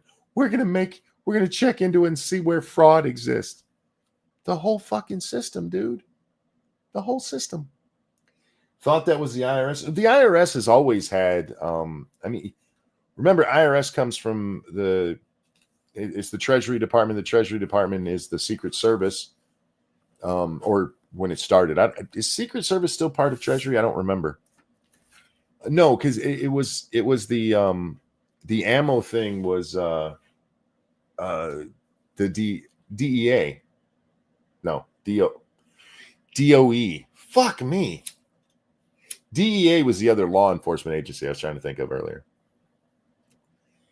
But yeah, we just have so much excess. This is a reality of a corporation or a government or any organization. The bigger you get, the more chance there is for fraud, waste, and excess. So if you pare that back, you have less chance for it. Secret Service is part of Homeland Security now. Okay, gotcha. I couldn't remember if they ever moved it or not. But yeah, when the Secret Service started, it was part of the Treasury Department. All respect, Speaker. So some people listen and go, okay, we got a subcommittee. We got, it's going to take a while, understandably. But, you look at the example in Argentina, Milei, the president, has cut 10% of the workforce. He has shuttered 13 government agencies. He's doing things that nobody thought was possible, that economists up and down said, you can't do that. You can't do that. And he's doing it. By the way, this is something she says, and he's doing it. Let's talk about what he's done. When he took over down there in Argentina, their inflation rate was 25%. You know what it is today with all his cuts that you just can't do because it'll destroy the country? 2.7. 2.7% inflation after being at 25%. Not bad, really. And what she's pointing out here is he took his chainsaw, and he's fired, like she said 10%, but the number's 30,000 government workers. She's like, we don't need you, go home. and the country's not falling apart. His approval rating's going up because things are getting better. And all he had to do was cut government waste. Imagine if we did that. How many things did Kamala Harris promise to give us? How many things did she promise the government was going to do for us?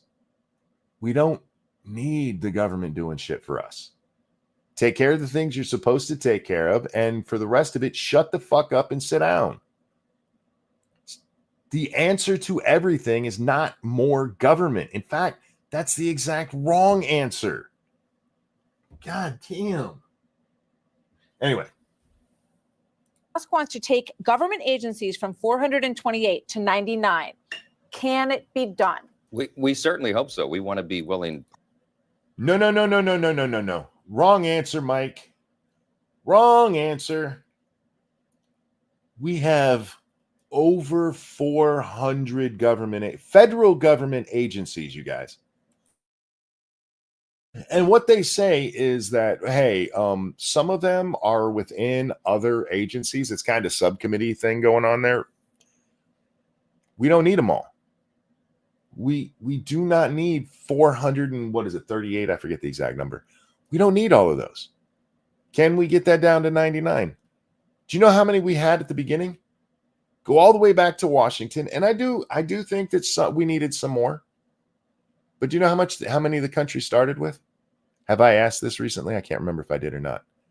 Do you remember how many we had? I'll give you a hint. You can count it on one hand, and you don't need all your fingers.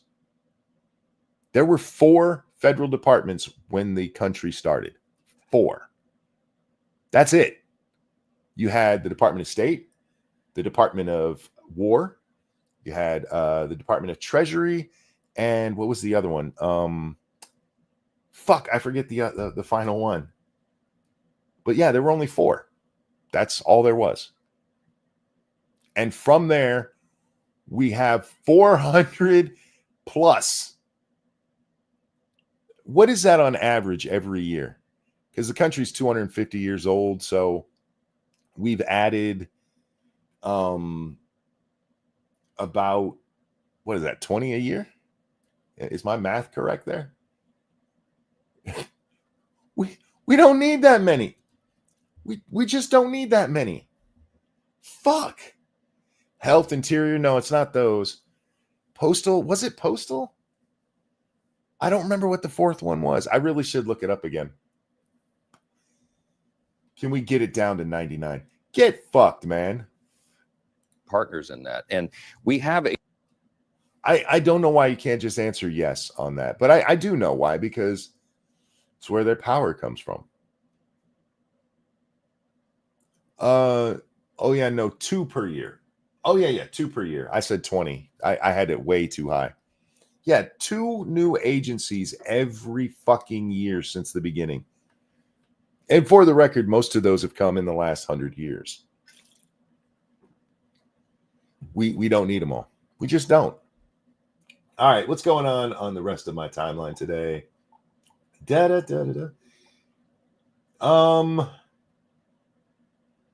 Yeah, fuck it. Let's make fun of some women for a little bit. Women, why do y'all talk? Y'all just make yourselves look dumb. Y'all women need to police your sisters better. Women are 51+% of the population, but 70% of the poor. Okay. And 83% of single parents. Okay. Doing 66% of the work. I'm going to need to see the stats on that. Producing 50% of the food, but earn just 11% of the pay and only 1% of the land. In case you wondered why we still need feminism. All right. So women suck. They just absolutely suck. And that's why you need feminism. Let's just take a look at my favorite one that she included there. 83% of the single parents. Well, Why is that? Why are women 83% of the single parents? And this is going by her math. I haven't even checked these numbers. I do know earning 11% of the pay is retarded. That's not true. But if women are 83% of the single parents, is that because men don't want their kids? No.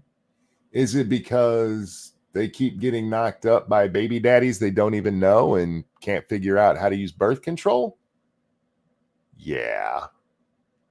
Women, if you're single parents, it was a choice you made.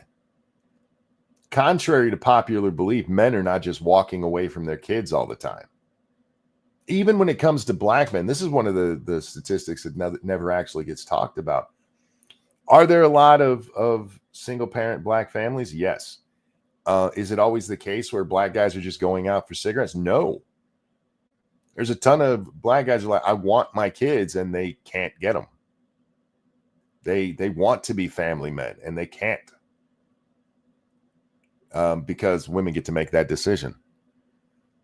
So there was a time when what normally happened in a divorce was the kids went with dad. And it was feminism that decided, no, that's wrong. And suddenly men couldn't care for children anymore, and mom always got them. The reason that women are the majority of single parents is because of feminism. So you need feminism to be what, 99% of the single parents? I don't even understand the argument there. Thank you, Snubbirth. What's the bar for poor college students who slum in our buildings and order Grubhub 5 times a week during winter break are considered poor? The county that I used to work at a Walmart in was the poorest county in Michigan. True story. That is the official data, was that they were the poorest county in Michigan. And you know why they were? Because of the college that's there. Because the students counted as people in the county. And since most of them didn't have full-time jobs, Michigan used to just give college kids SNAP cards. They used to just give them food stamps. If you were a college kid and you applied for food stamps, you would get it. That has since changed, but at the time, every one of them were able to just go down and get a food card. And the way that they were counting the poor was by who was in the need of food, who needed all the SNAP benefits. Were they actually that poor? No. But that's how they looked at it. Like, these guys are poor because they're in college. Yeah, it's kind of funny how they determine poor. You ever seen the list of what it takes to be poor in the United States? I haven't looked at the list in a while, but part of it was like that there were 10 items that if you couldn't afford at least 8 of them, then you were considered poor. And things on this list were like televisions. That's what it meant to be poor, is if you couldn't have a TV. That's what poor is in America. Thank you, Spudgun. Interior is the 4th government department created March 3rd, 1849. No, there were 4 when Washington was president. There were, I promise you there were. Now I'm going to have to look it up. Blue-haired feminist. Why are you going to have a name like blue-haired feminist? You just trying to make me laugh? Blue-haired feminist, thank you so much. I love that shit. The Attorney General? I don't think that's right. I'll look it up. Excuse me, Mr. Oppressive Man. Sorry, Mr. Oppressive Monkface. I am proud of how much suck. Wait a second. How much I suck. Oh, it blended in with the name at the end there. Okay. Excuse me, Mr. Oppressive Monkface. I am proud of how much I suck. I made videos and everything. Yeah, there were plenty of you, actually. All right, now I got to look this up. Da, da, da, da, da, da, da. What were the 4 cabinet positions? Whoops, not postings. Positions. I hate when my mind has a word and I know what I'm trying to say, but my fingers are like, nah, bro. Under Washington. All right. So we had State, Treasury, War, and Attorney General. Okay, yeah, you're right about Attorney General. Gotcha. So yeah, we had 4 at the beginning, and they were like, no, we need to have 400. Get fucked.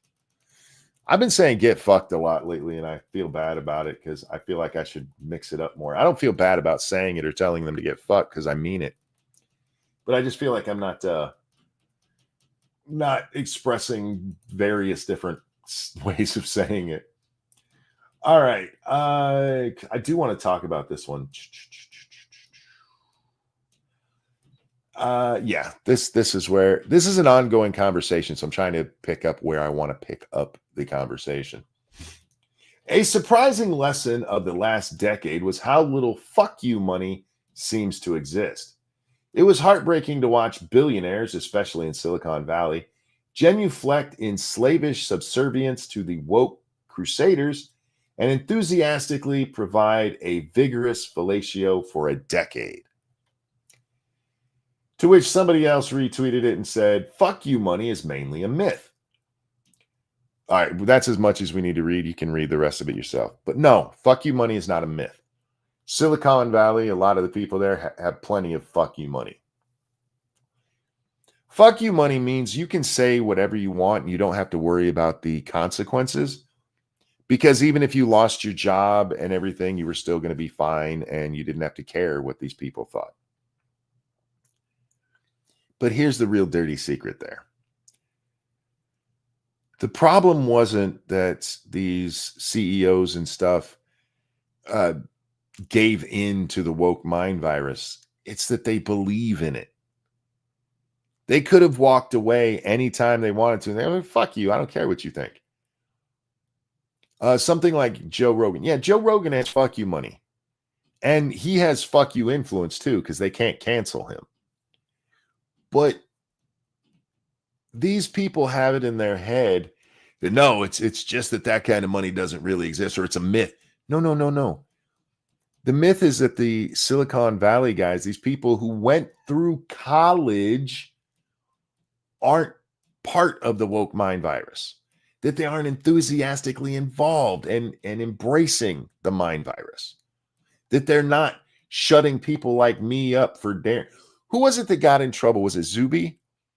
Who was it that got kicked off of Twitter for a while for saying dude to a calling a trans person dude? Remember that?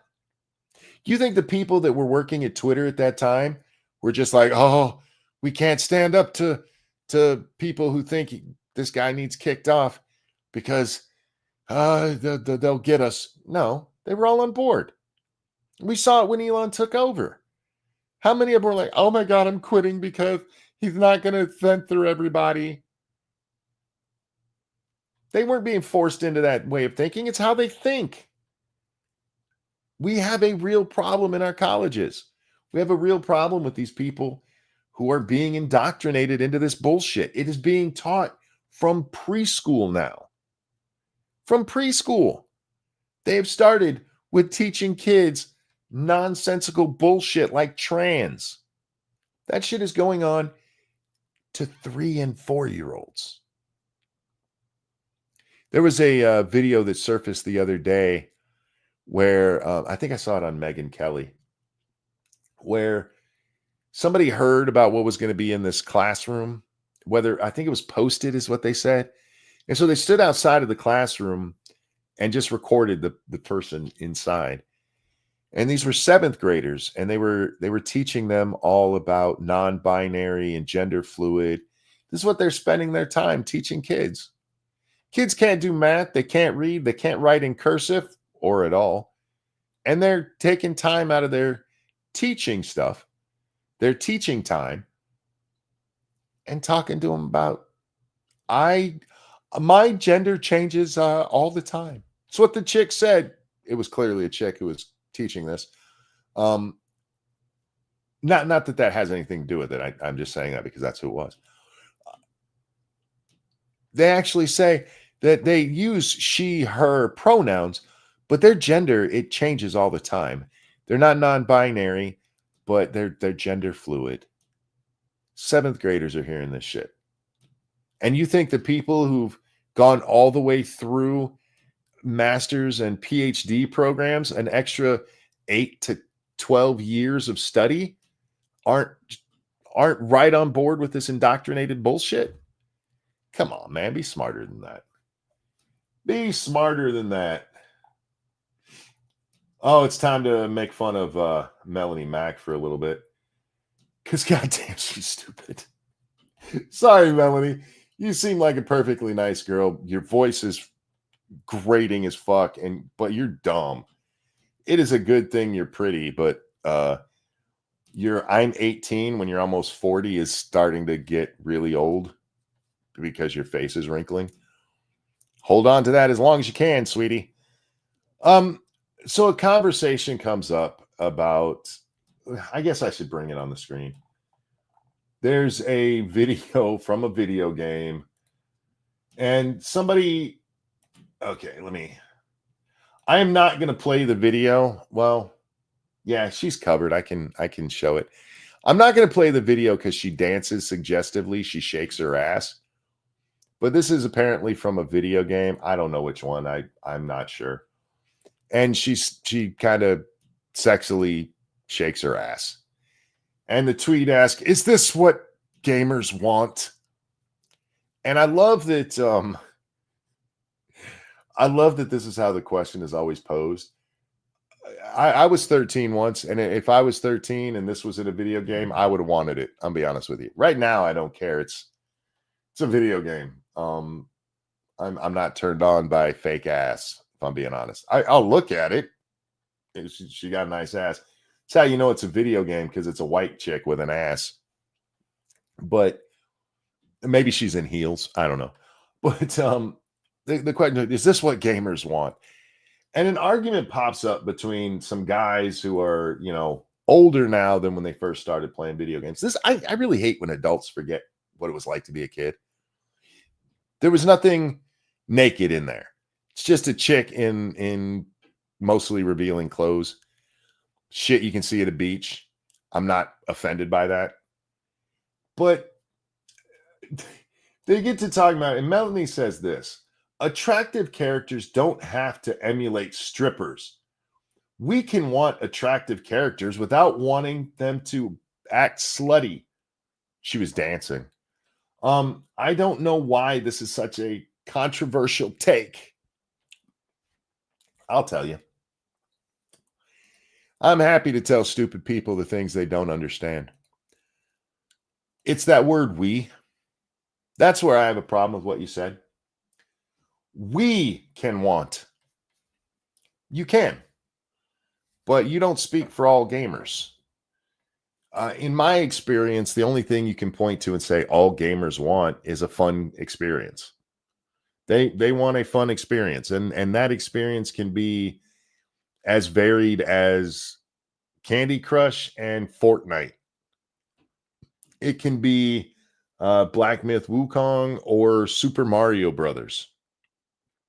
I hate when people try to talk for all gamers in this way, especially Melanie, who is how do I want to put this? Annoyingly self-righteous, like ridiculously self-righteous. Monkey, Melanie Mack is a moron. I quite agree. The few times I think she gets stuff right, I think it's on accident more than anything. If she looked like me, nobody would be following her. And I promise you that. I don't hate her or anything. She's just stupid is all. All right, I want to talk about this one because this one really bothered me. We're not going to go into the video, and I saw some people tell me that this guy is a grifter or an idiot. I don't even know who he is. What's his name? Healthy Gamer GG. For the record, I didn't see this because of gaming. The Melonhead Mac. God damn it. This I actually saw from, well, I guess I did kind of see it from gaming, but another gamer that I follow had tweeted out this and said, I listened to it all, but I'm not going to follow it. It was a female, and made me laugh. And I went and watched it because it's called Why Female Bullying is So Hard to Recognize. And I guess he kind of does explain why it's hard to recognize, because it's not, basically the reason is it's not open aggression the way male bullying is. Male bullying is pretty easy to spot because we're much more upfront about it, where women are what's the word? Catty. They're more underhanded about it. They're meaner about it, and they dress it up in all kinds of other bullshit.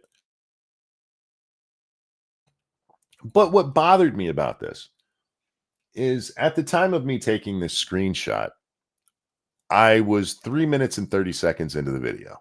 Okay. The fish was this big. Stop it. I am 3 minutes and 30 seconds into a video titled Why Female Bullying is So Hard to Recognize. And at this point, at least 3 different times, he had to rag on men first. And he even says, when he goes on to explain the female bullying, I hate to even say this. Part of what he starts out saying is that misogyny is a real problem. So when talking about this subject, I have to keep that in mind and not become part of that. He's explaining what female bullying is. And even in this is why that one the other day that the tweet we looked at where the woman was like, women are so oppressed. Even when pointing out things that this is a supposedly a clinical psychologist, or at least he mentions that he's been in counseling sessions.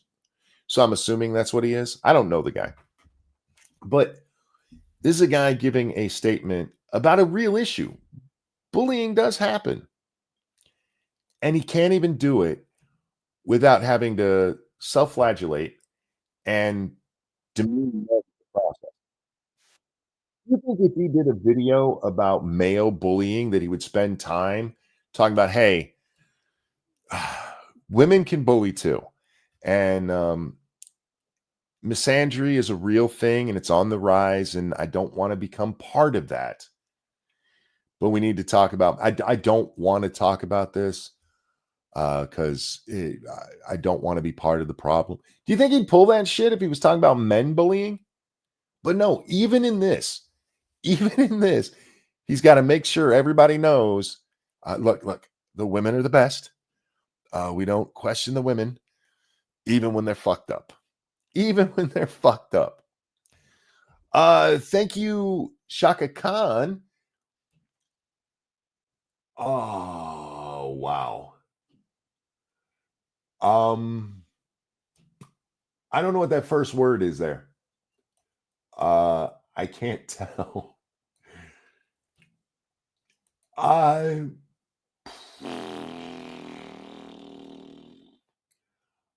want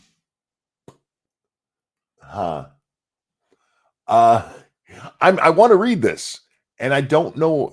Will this blow it up? Oh, it does. Cool. I'm every gamer. It's all in me. Any console you want played, baby, I'll speed run for days. Is that to I'm every woman?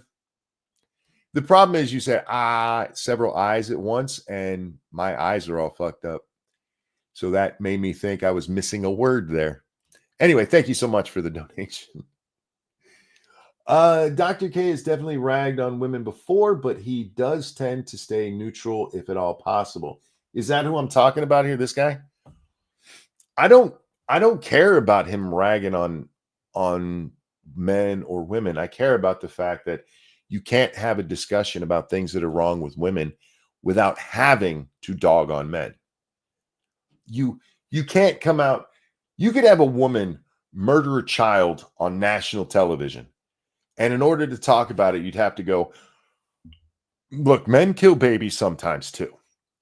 But we need to talk about this bitch who killed her baby on national television. You'd have to give some kind of disclaimer about how much men suck. That's where we are in our society. And it's part of the problem, is that we can't have real discussions. Everything has to be couched to make sure women don't get upset. You know what? Women need to get upset sometimes, because frankly, they need to be told no way more. Wasn't this guy Destiny's therapist? If it is Dr. K, I don't watch Dr. K. I've seen him a couple of times. I don't know that he was Destiny's therapist, but he's like an internet therapist, and a lot of especially Twitch users would go to him with their problems and talk about it on his show.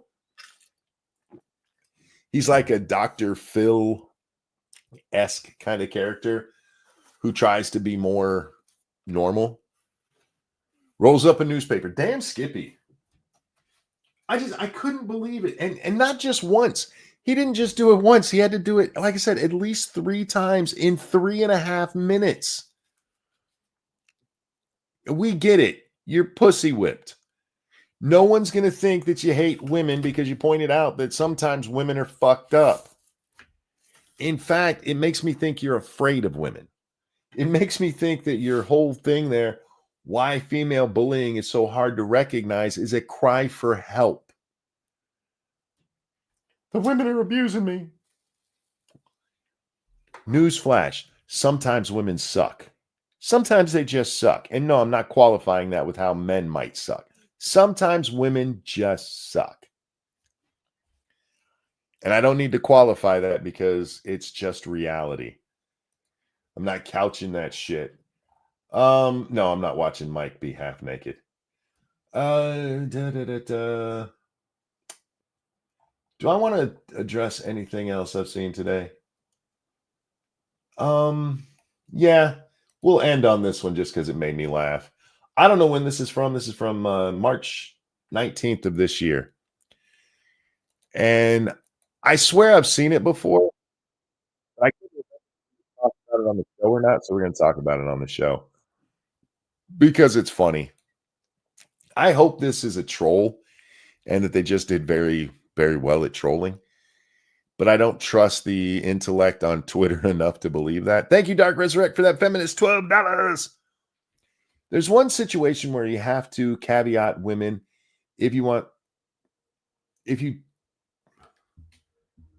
I think that's supposed to be talk about men, male suicide. Every time we hear, it is always men are killing themselves, and while women are as well. I'm going to disagree with you. I don't hear that all the time with women or with that discussion. Usually what it goes into, if they do mention that, it's that, but look how much more men are doing it. It's not done to say, hey, women are suffering the same way, even though if you look at the graphs on how it happens over the years, yes, men do it a lot more, but they rise and fall at about the same rate. Usually it's done just to show how much more fucked up men are. It's not done as a way of showing parity or anything. It's not done as a way to silence critics or anything like that. It is done as almost a slam at men. But anyway, 65% of women cheat, but 85% of the time it is the man's fault.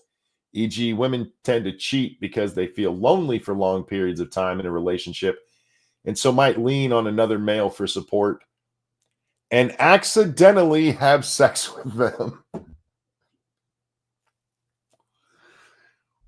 All right. Just judging by the numbers, I really am thinking this is a troll. I hope it's a troll because there's no statistic that shows 65% of women cheat. Somebody even linked me some stuff that shows it's about 10%, 10 to 15% from what we know. Of course, that's all relying on self-reporting. So maybe it's a little bit more, maybe a little bit less. Nobody really knows. Because unless we watch people constantly, we don't know if they cheat or not. But anyway, I just love the accidentally have sex with people. I don't even know how you accidentally have sex. Although I will say this, when I was a teenager, I was in a pool, and me and my girlfriend at the time, we were kissing and hugging. You know how it is. And despite the temperature of the water, I had a boner. And we were goofing around, and I lifted her up and dropped her back down, and her pelvic area caught my wiener and about bent it in half. That's as close as I've ever come to accidentally having sex. We were both dressed, so that no penetration happened, but that's as close as I've ever came to accidentally having sex. And outside of a situation like that, I mean, for even that situation to happen, you'd both have to be naked. The angle would have to be just right, and even then, I don't think you can consider it accidental if you're that close to somebody naked. You know what I mean? But yeah, accidentally having sex. There's too many people who use that term or in some way imply that it wasn't an overt act. It's an overt act. There's no way to. Sounds painful. It was painful as fuck. That hurt for like a week. My poor wiener got bent that day, y'all. Not permanently. It's perfectly straight. Well, it's not perfectly straight. There's a slight, just a very slight. Nobody needs to hear about my penis anymore. I like talking about it. That's all. Anyway, guys, we're going to wrap up on my penis. Thank you so much for coming and hanging out with me tonight. Thank you for the donations. You guys are so kind. I feel like there was something I was going to tell y'all to go watch, and I don't remember what it was. I don't care. Just watch this again because it helps me.